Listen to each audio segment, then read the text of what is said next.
राधे राधे दोस्तों। आज हम आपको सुनाएंगे एक बूढ़े पिता की बहुत ही अच्छी कहानी। अगर आप हमारे चैनल पर नए हैं तो प्लीज़ हमारे चैनल को लाइक करें, सब्सक्राइब करें और शेयर करें। मालती और गोविंद जी अपने बच्चों से बहुत दूर रहते थे क्योंकि उनके बच्चे विदेश में रहते थे। मालती और गोविंद जी के 2 बेटे थे और 1 बेटी थी। तीनों शादीशुदा थे और अपने परिवारों में खुश थे। आज मालती और गोविंद जी रात को ठीक ठाक सोए थे, तभी पति के करहाने से और उनके हिलने डुलने से मालती की नींद खुल गई।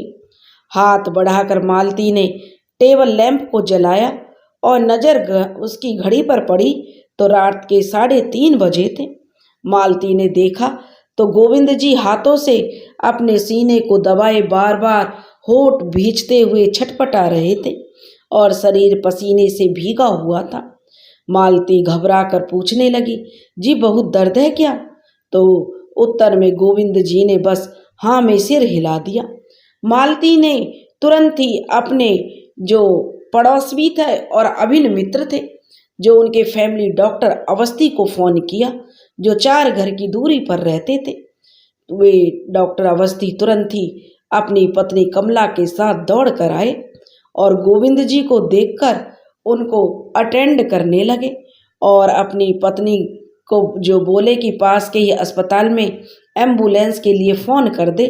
फिर गोविंद जी की पत्नी ने अस्पताल में एम्बुलेंस के लिए फ़ोन कर दिया।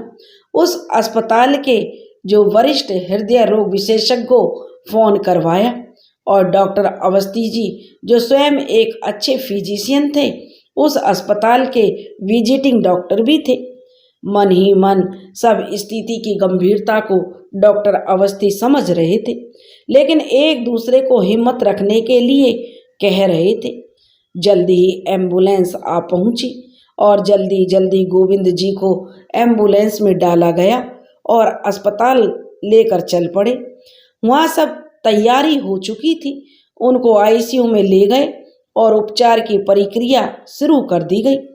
कुछ देर के बाद डॉक्टर अवस्थी के साथ अस्पताल के डॉक्टर भी बाहर आए और मालती जी से बोले, देखिए मैडम, आपको बहुत हिम्मत से काम लेना होगा, बड़ा मैसिव अटैक है। यह तो डॉक्टर अवस्थी थे जो आपके पति को अस्पताल तक ले आए, नहीं तो ऐसी हालत में तो मरीज का अस्पताल तक पहुंचना भी नामुमकिन सा होता है। यह सुनकर डॉक्टर की बातें तो मालती जो एक बार सुन्न रह गई और वह एक बार फिर कृतज्ञता भरी नज़रों से डॉक्टर अवस्थी को देखने लगी और वह कुछ बोल नहीं सकी क्योंकि डॉक्टर के बातें सुनने के बाद उनके पैरों तले से जमीन खिसक गई। आंखों के आगे अंधेरा छा गया। अगर कमला जी उनको थाम नहीं लेती तो मालती जी शायद वहाँ पर गिर जाती।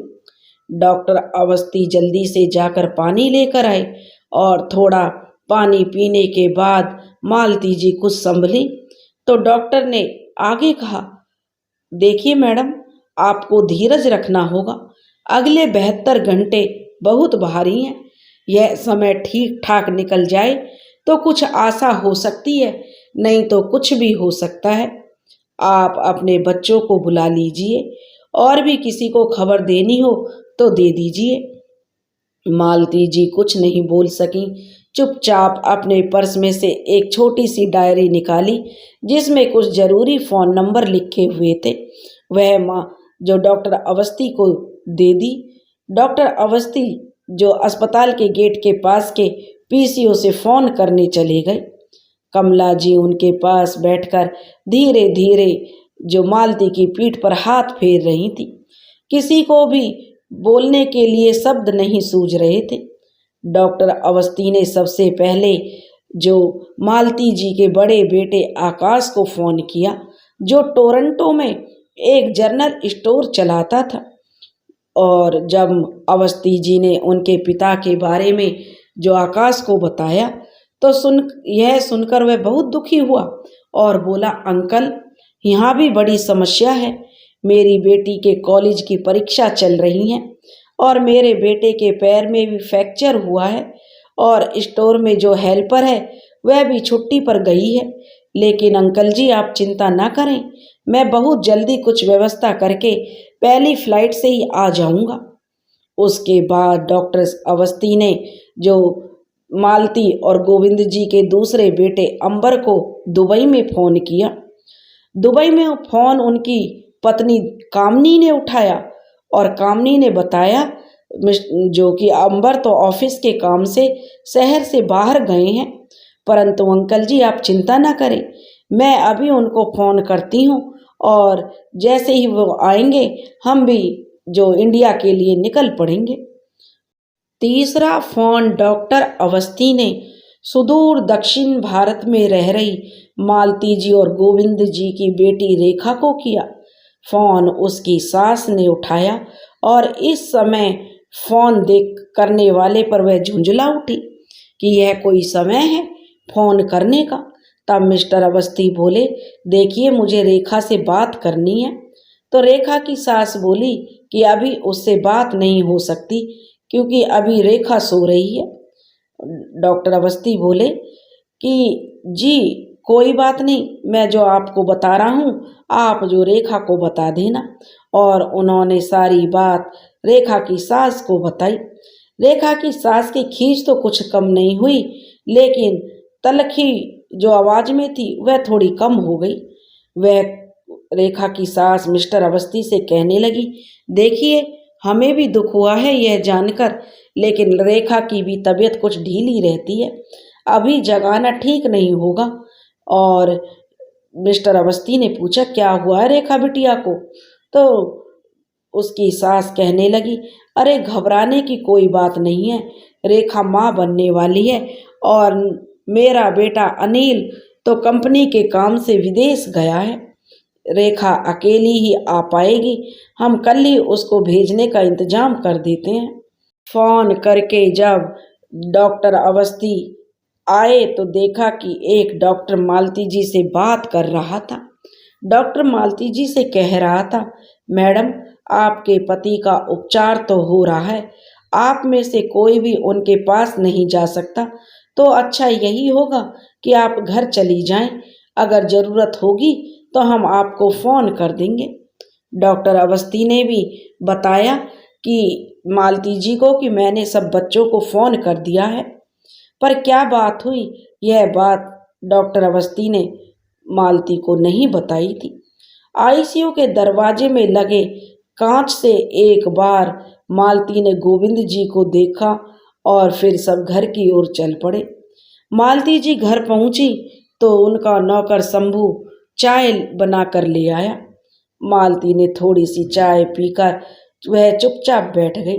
किसी भी तरह उनके मन में चैन नहीं था।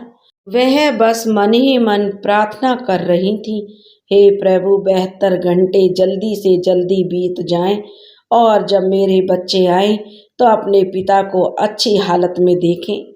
मालती जी का कान जो फ़ोन पर और आंखें दरवाजे पर लगी हुई थी, उनके बच्चे अभी तक आए नहीं थे। इस बीच में वह अस्पताल जाकर भी उसी कांच से अपने पति को देख लेती थी। अभी 56 घंटे ही हुए थे कि अस्पताल से डॉक्टर का फ़ोन आया कि गोविंद जी की हालत सुधरने लगी है, अगर ऐसा ही होता रहा तो हमें आशा है कि जल्दी ही वो खतरे से बाहर होंगे। यह सुनकर मालती जी की आंखों में आंसू आ गए। यह सब मालती जी की प्रार्थनाओं का असर था या डॉक्टर के इलाज का या नियति का कोई करिश्मा था। गोविंद जी की हालत में अद्भुत सुधार हुआ, यहाँ तक कि चौथे ही दिन उनको आईसीयू से निकालकर स्पेशल केयर यूनिट में रख दिया गया था। यहाँ आईसीयू की तरह सब सुविधाएं तो उपलब्ध थीं, लेकिन वैसे रोक टोक नहीं थी। जब शाम को अन्य मरीजों को मिलने के लिए लोग आते थे, तब एक एक करके गोविंद जी को भी देखने की अनुमति मिल गई थी। हालांकि बात करने के लिए अभी मना किया गया था। छठे दिन दोपहर तक थोड़े थोड़े समय के अंतराल पर सब बच्चे पहुंच गए। शाम को मिलने के समय का बच्चे इंतजार करने लगे। शाम को जब अस्पताल पहुंचे तो डॉक्टर गोविंद जी को देख रहे थे। मालती जी भी अंदर ही थी। जब डॉक्टर ने सुना कि उनके बच्चे आए हैं तो नर्स को कहकर गोविंद जी का पलंग सिरहाने से थोड़ा ऊंचा करवा दिया और मालती जी ने उनके बाल सीधे कर दिए। वे कुछ फ्रेश से लग रहे थे। अब बच्चे जब उनको मिलने अंदर आए तो खुशी के स्थान पर उन बच्चों को हैरानी हुई। ऊपर से तो यही कहा कि ओ पापा जी, हम तो डर ही गए थे जब अंकल अवस्थी जी का फोन मिला। घबरा रहे थे बहुत, आपको किस हाल में देखेंगे। हमें तो बहुत दुख हो रहा था, बहुत बेचैनी में यहाँ तक आए हैं। जैसे हम पर क्या बीत रही थी हम ही जाने। लेकिन आपको इस तरह देखकर बहुत ही खुशी और तसल्ली हो रही है कि चलो हमारे माता पिता दोनों ही ठीक हैं। लेकिन माता पिता दोनों ने ही देखकर समझ लिया कि उनकी आंखें उनके शब्दों का साथ नहीं दे रही। मन के भाव और आंखों से जो प्रकट हो रहे थे। तो वह कहने लगे, बच्चे आप तो अच्छी हैं, भले हैं। मम्मी ने तो बेकार ही हमें डरा दिया था। पापा जी आप तो बिल्कुल ठीक लग रहे हो। मम्मी ने ऐसा फोन कराया कि हमारी तो जान ही निकल गई। हम सब काम काज छोड़कर दौड़े चले आए हैं। पिता ने भी धीरे से मुस्कुराकर हाथ हिलाकर उनका अभिवादन किया। तभी नर्स ने कहा, आप लोग प्लीज बाहर चले जाएं और एक एक करके इनसे मिलें, लेकिन ध्यान रहे ये अधिक बातें ना करें। अभी मुझे इनको एक और इंजेक्शन देना है, तब उसके बाद आप आ सकते हैं।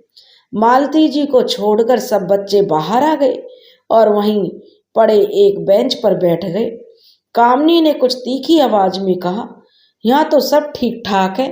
हम तो डरते हुए और कुछ और ही सोचते हुए आए थे। आकाश ने कहा, मेरे घर में कितनी परेशानियां चल रही हैं मैं ही जानता हूँ। मैंने जो है सब कुछ अवस्थी अंकल को भी बताया था, लेकिन उनका कहना था कि मुझे तो हर हाल में आना चाहिए। अब अंबर भी जो मन की बात कहने में पीछे नहीं रहा। कहने लगा, हम तो रास्ते भर यही सोच रहे थे, पापा जी के बाद मम्मी का क्या होगा, कहाँ रहेंगी वो, किस तरह रहेंगी। हमारा तो 2 कमरे का छोटा सा फ्लैट है जहाँ आए दिन पार्टियां होती रहती हैं। ऐसे माहौल में भला मम्मी जी का वहाँ गुजारा मुश्किल है। आकाश भैया आप, और उसने अपनी बात अधूरी छोड़ दी। तभी आकाश बोला। आकाश ने बातचीत ही काट दी और कहा, ना भाई, मुझसे तो कोई उम्मीद मत करना। याद है पिछली बार जब मम्मी जी पापा जी वहाँ पर आए थे तो मम्मी जी खुद कितनी परेशान हुई थी और हम सबको ही दुखी कर दिया था। 6 महीने का वीजा था तो भी 1 महीने के बाद ही पापा जी को लेकर उन्हें वापस आना पड़ा था। तब सब लोग रेखा की तरफ देखने लगे। रेखा ने हामी नहीं भरी, बोली, मेरी तरफ सब लोग क्या देख रहे हो। मैं खुद कितनी मुश्किल में उस परिवार में दिन काट रही हूँ, मैं ही जानती हूँ। बस इंतजार कर रही हूँ कब अनिल को विदेश में कोई अच्छी नौकरी मिल जाए और मुझे इस जिंदगी से मुक्ति मिल जाए। ऐसे में मम्मी की जिम्मेदारी ना बाबा ना, और अब मम्मी अकेली कहाँ है, अब तो पापा जी भी हैं। कामनी कहने लगी, हम तो यही सोच रहे थे। तभी मालती जी को आते देखकर तीनों चारों बच्चे चुप हो गए। आकाश ने फुसफुसा कर कहा, इस बारे में बाद में विचार करेंगे, तब तक मैं पापा जी से भी बात करूंगा। तो कहने लगे, इस बारे में जल्दी ही कुछ फैसला हो जाना चाहिए भैया। जो कामनी, रेखा और आकाश से कहने लगे। तब मालती जी आई तो इतने दिनों से रुके हुए आंसू बच्चों के आगे निकल पड़े। वे आकाश के कंधे पर सर रखकर रोने लगी। आकाश ने कहा, मम्मी अब यह रोना बंद करिए, सब तो ठीक ठाक है। पापा जी भी अब स्वस्थ हैं, हमें तो उनको देखकर ही बहुत तसल्ली हुई है। फिर सब एक एक करके पिताजी से मिलने के लिए अंदर गए। आकाश ने कहा, मम्मी आप बहुत थक गई हैं, आज आप घर जाइए, मैं रात को पापा जी के पास रहूंगा। मालती जी सहमत हो गई और कहा, ठीक है बेटा, तुम खाना खाकर आ जाना, तब मैं चली जाऊंगी। तब आकाश कहने लगा, नहीं मम्मी, मैं तो अभी थोड़ी देर पहले ही पहुंचा हूं और आते ही पहले खाना खाया है। अब मैं कुछ नहीं खाऊंगा, आप जाइए, सब घर चले जाइए। तो आकाश कमरे के अंदर चला गया। गोविंद जी तब तक थक कर सो गए थे। वह भी आकाश वहीं पर पड़ी कुर्सी पर बैठ गया और आंखें मूंद कर कुछ सोचने लगा। उधर घर पहुंचकर मालती जी सब बच्चों से बड़े प्यार से मिली और उनकी कुशलता पूछी, उनके बच्चों के बारे में पूछा, घर परिवार के बारे में पूछा और कुछ देर तक बातें करने के बाद उन्होंने कहा, चलो अब खाना खाओ और आराम करो, बहुत थक गए होंगे। खाना खाकर सब अपने अपने कमरे में चले गए और मालती जी भी सोने चली गई। आज उनको बड़ी राहत महसूस हो रही थी कि बच्चों के आ जाने से उनमें बहुत ताकत और हिम्मत का वह अनुभव कर रही थी। जल्दी ही उनकी आंख लग गई, क्योंकि वो कई दिनों से सोई नहीं थी, चिंता में थी। न जाने कितनी देर तक वो सोती रहीं, लेकिन उन्हें प्यास लगने से उनकी नींद खुल गई। जब वह पानी पीने के लिए रसोई की तरफ जा रही थी कि अंबर के कमरे में रोशनी देखकर उधर मुड़ गई। दरवाजे के पास जब मालती जी पहुंची तो भीतर से बातों की आवाजें सुनाई दी। यह रेखा की आवाज थी। रेखा कह रही थी, भैया अब क्या सोचा है, क्या करना है? उत्तर उसकी छोटी भाभी कामनी ने दिया। उसने कहा, हम तो माँ जी के बारे में चिंतित थे कि वे अकेली कैसे रहेंगी, अब तो दोनों का ही प्रबंध करना होगा। यह सुनकर मालती जी चौंक गईं। अंबर की आवाज थी। फिर अंबर ने कहा, ठीक तो वही होगा जो आकाश भैया ने कहा है। पापा जी को चाहिए कि अब अपनी वसीयत लिख दें, यह घर बेच बाच कर पैसे हमें बांट दें और उनके रहने का इंतजाम किसी ओल्ड एज होम में हम कर देंगे। वहाँ उनको अपनी कंपनी भी मिलेगी और हमें भी उनकी चिंता नहीं रहेगी। जो भी खर्चा होगा हम मिलकर उठा लेंगे। आज रात आकाश भैया पापा जी से बात कर लेंगे। तब कामनी ने कहा, ठीक है, ठीक तो यही है, सब कुछ जितना जल्दी हो जाए अच्छा है। अब तो 13 दिन तक रुकने का भी कोई फायदा नहीं है, अब तो कोई ज़रूरत ही नहीं है, क्योंकि हमने तो कुछ और सोचा था, लेकिन पापा जी तो ठीक हैं, इसलिए 13 दिन रुकने की तो अब कोई ज़रूरत ही नहीं है। रेखा ने कहा, भैया मेरा हिस्सा भी बराबर का होना चाहिए। मेरी सास ने कहकर भेजा है कि जायदाद में तुम्हारा भी हिस्सा है, लेकर ही आना। मालती जी ने जब अपने बच्चों की बातें सुनी तो उनसे सुना नहीं गया। वह सोचने लगी, यही हमारे बच्चे हैं जिनके पालन पोषण पढ़ाई लिखाई पर हमने अपना पेट काट काट कर पैसे लगाए थे कि ये अपने पैरों पर खड़े होकर अपना जीवन आराम से चलाएं और बुढ़ापे में हमको सहारा दें। अब जब ये अपने जीवन में सुखी हैं, खुश हैं, तो इनकी नज़र इस मकान और हमारी जमा पूंजी पर है। हमको ओल्ड एज होम में भेजने की इच्छा है। क्या इसी दिन के लिए लोग संतान की इच्छा करते हैं? बेचारी मालती जी पैर घसीटती हुई अपने कमरे में आ गई। प्यास से गला सूख रहा था, जीभ में ऐसे लग रहा था जैसे कांटे उगाए थे, लेकिन ना तो पानी पीने की इच्छा हो रही थी और ना ही रसोई तक जाने की हिम्मत। ध्यान बार बार अपने पति की ओर जाता था। हे भगवान, अगर आकाश ने यही बातें अपने पिता से कह दी होंगी तो उसके पिता पर क्या बीती होगी। मालती जी डर गईं। वो किसी अनहोनी की आशंका से भर उठी। वो सोचने लगी, अभी तो इतने भारी दिल के दौरे से वो अभी उभरे भी नहीं हैं और इस बात को सुनेंगे तो इस आघात से कहीं कोई अनहोनी ना घट जाए। वह अपनी पति की सलामती के लिए भगवान से प्रार्थना करती रही। रात कैसे बैठे बैठे ही बीत गई, पता ही नहीं चला। सुबह हुई तो नहा धोकर पूजा की। आज तो पूजा में भी मन नहीं लग रहा था, बस पति को सकुशल देखने की कामना थी। प्रार्थना करती हुई मालती अस्पताल की ओर चल पड़ी। जाकर देखा तो सामने स्टूल पर पैर फैलाए हुए आकाश सो रहा था। गोविंद जी की आंखें खुली हुई थी। वे वीरान सी आंखों से छत की तरफ टकटकी लगाए देख रहे थे।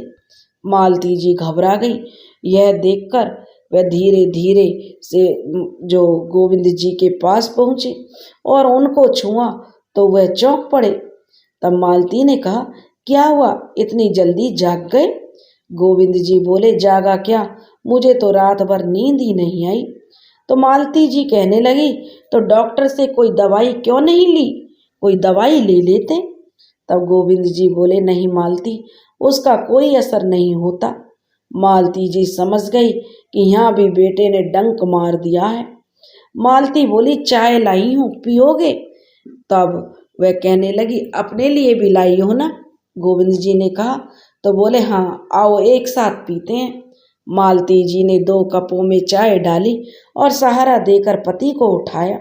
दोनों चाय पी रहे थे कि आकाश भी उठ गया और बोला, अरे मम्मी, आप कब आई, पता ही नहीं चला, अभी अभी आंख लगी थी। मालती जी बोली, हाँ बेटा, मैं अभी ही आई हूँ। तुम्हारा कल इतना लंबा सफ़र था, थक गए होगे। फिर मरीज के साथ रात भर जागना बहुत मुश्किल होता है। अब मैं आ गई हूँ, तुम घर जाकर आराम करो और आकाश चाय पियोगे? तो आकाश बोला, नहीं मम्मी जी, मैं घर जाकर फ्रेश होकर ही कुछ खाऊंगा पीऊंगा। मालती जी को लगा कि वह जल्दी ही घर जाना चाहता है ताकि अपने भाई बहन के साथ सारी जो रात में बातें हुई हैं उनको बता सके, उनके साथ मिल बांट कर बातें करेगा। आकाश जाने लगा तो गोविंद जी ने कहा, बेटा आकाश, बहुत बहुत धन्यवाद तुम्हारा, तुमने तो मेरी आंखें खोल दी हैं। मुझे तो कभी वसीयत करने और मकान बेचने का ख्याल तक नहीं आया।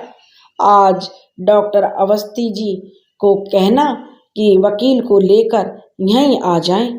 तुम्हारी सलाह मानकर मैं आज ही अपनी वसीयत लिखवा देता हूँ। आकाश बोला, जी पापा जी, और कहकर वह तेजी से दरवाजे की तरफ मुड़ा। मालती जी को लगा कि वह जल्दी से जाकर अपने इस उपलब्धि के बारे में अपने भाई बहनों को बताना चाहता है। इसके बाद मालती और गोविंद जी में से कोई नहीं बोला, बस एक दूसरे का हाथ पकड़े बैठे रहे। स्पर्श से ही एक दूसरे से अपनी भावनाएं बांटते रहे। दोपहर को जब अवस्थी जी वकील साहब के साथ आए तो गोविंद जी से बोले, यह तुम क्या कर रहे हो गोविंद, अभी तो जरा अच्छे हुए हो, वसीयत लिखने की इतनी जल्दी क्या है? अभी तो बच्चे आए हैं, थोड़ा ठीक हो जाओ, घर चलकर लिखवा लेना। तब गोविंद जी कहने लगे, नहीं अवस्थी जी, जल्दी है भाई, मुझे बहुत जल्दी है, तुम मेरी जल्दी नहीं समझ सकते, किस्मत वाले हो जो तुम्हारी कोई संतान नहीं है। अवस्थी जी ने मालती जी को कुछ कहना चाहा तो मालती जी ने भी इशारे से उनको रोक दिया और वह बस इतना ही कहा, भाई साहब को मत रोकिए, जो भी करना चाहते हैं ठीक है, कर लेने दीजिए। अवस्थी जी भी फिर चुप हो गए और गोविंद जी लिखवाने लगे। शाम के समय सारे बच्चे जब अस्पताल के कमरे में आए तो गोविंद जी की पलंग की पीठ का सहारा लेकर बैठ चुके थे। डॉक्टर अवस्थी, कमला जी, वकील साहब सभी को मौजूद देखकर चारों बच्चे अपनी खुशी नहीं छुपा सके कि यह सब इतनी आसानी से और इतनी जल्दी हो जाएगा। गोविंद जी कुछ ऊंची आवाज में बोले, मैं अपने प्यारे बच्चों का बहुत आभारी हूँ जो मेरी बीमारी की खबर सुनकर अपने अपने काम और घर को छोड़कर दौड़कर चले आए हैं। लेकिन अब मैं ठीक हूँ, इसलिए तुम सब वापस जा सकते हो। आकाश ने कल रात मुझे बहुत अच्छी बात सुझाई जो अब तक मेरे दिमाग में नहीं आई थी। मुझे यह भी समझ आया है कि यह केवल आकाश ही नहीं, मेरे सभी बच्चों की इच्छा है।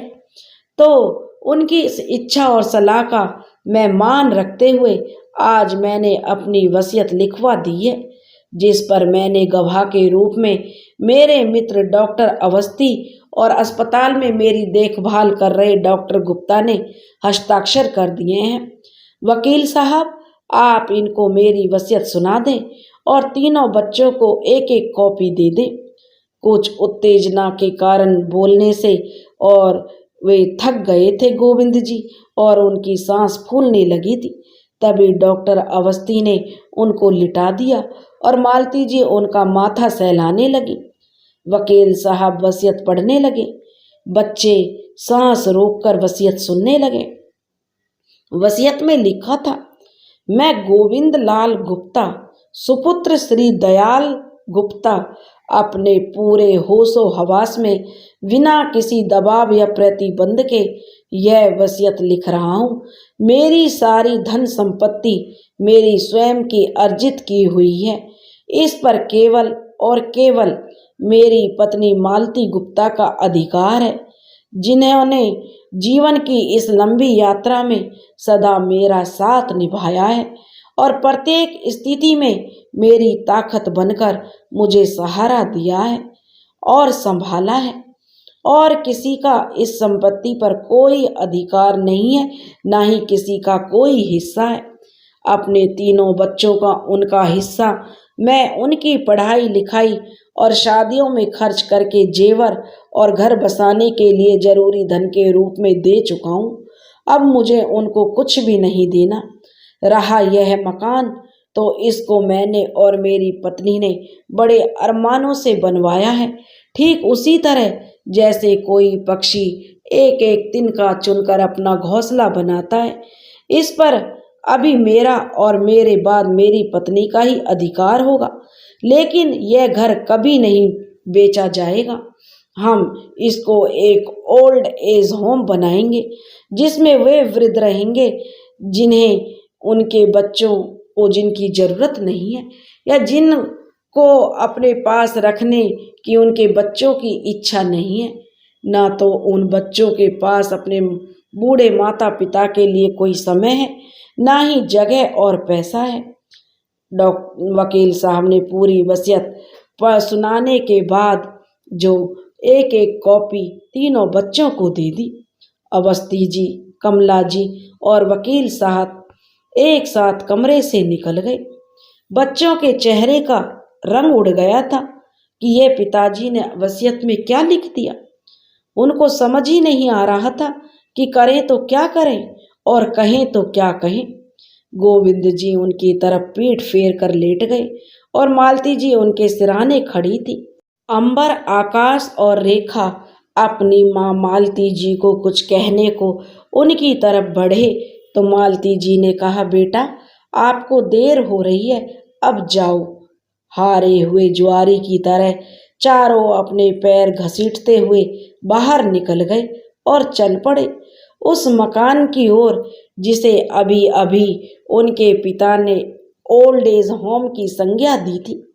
दोस्तों, यह एक पिता का जो वसीयतनामा था, अपने बच्चों के मुंह पर करारा थप्पड़ था कि ऐसे नालायक बच्चों को जो ऐसे दुख में भी अपने माता पिता को नहीं सुनते हैं, बस उन्हें माता पिता की प्रॉपर्टी से मतलब होता है। हर एक उस माता पिता के लिए यह सबक है जिनकी नालायक संतानें हैं। उनको हमेशा अपने जीते जी फैसला ले लेना चाहिए। अगर दोस्तों आपको यह कहानी पसंद आई हो तो प्लीज़ हमारे चैनल को लाइक करें, सब्सक्राइब करें और शेयर करें। राधे राधे।